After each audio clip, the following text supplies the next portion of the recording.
পারমাণবিক হুমকির ভয়ে আত্মরক্ষার জন্য ইরানে হামলা চালানো হয়েছে বলে দাবি করেছে দখলদার ইসরায়েল।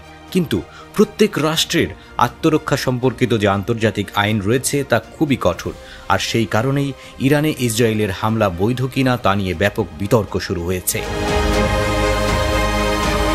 ইসরায়েলের মতো ১৩ জুন তারা ইরানের পারমাণবিক স্থাপনাগুলোতে প্রতিরোধমূলক হামলা চালিয়েছে।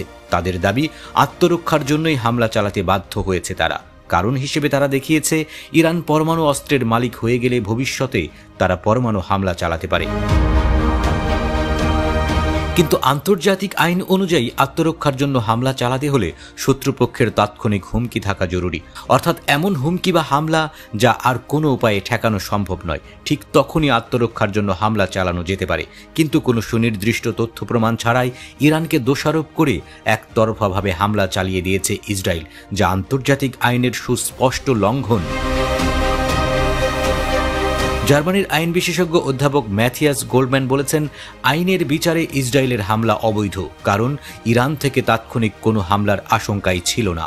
আরেকটি গুরুত্বপূর্ণ বিষয় হল, গত ১২ জুন আন্তর্জাতিক পরমাণু শক্তি সংস্থা জানায়, পরমাণু কর্মসূচি সম্পর্কে পুরোপুরি সহযোগিতা করছে না ইরান। তবে তারা যে পরমাণু অস্ত্র বানাচ্ছে কিংবা পরমাণু হামলা আসন্ন, এমন প্রমাণ দিতে পারেনি আন্তর্জাতিক পরমাণু শক্তি সংস্থা। মার্কিন গোয়েন্দা সংস্থাগুলোও বলছে, পরমাণু অস্ত্র বানানো থেকে ইরান হয়তো এখনও ২ থেকে ৩ বছর দূরে রয়েছে। অবশ্য এরপরেও ইসরায়েলের পক্ষেও কিছু আইনি যুক্তি রয়েছে। কিছু ইসরায়েলি আইনজীবী বলছেন, ইরানের সঙ্গে বড় আকারের সংঘাতের প্রেক্ষাপটে হামলাটি দেখা উচিত। এই প্রেক্ষাপটে আত্মরক্ষার আইনি ব্যাখ্যা ভিন্ন হতে পারে।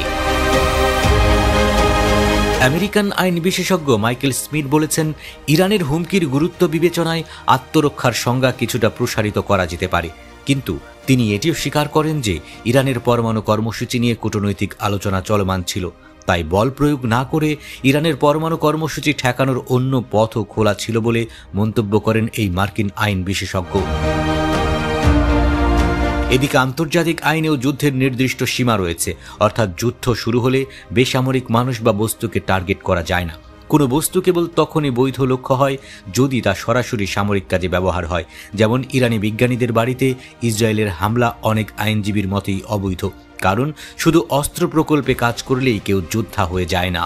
একইভাবে ইরানের ড্রোন ও ক্ষেপণাস্ত্র হামলায় তেল আবিবে বেসামরিক মানুষ নিহত হয়েছে। আন্তর্জাতিক আইন অনুযায়ী কোনো হামলায় বেসামরিক ক্ষয়ক্ষতি যদি সামরিক লাভের তুলনায় অতিরিক্ত হয়, তা আইন নিষিদ্ধ।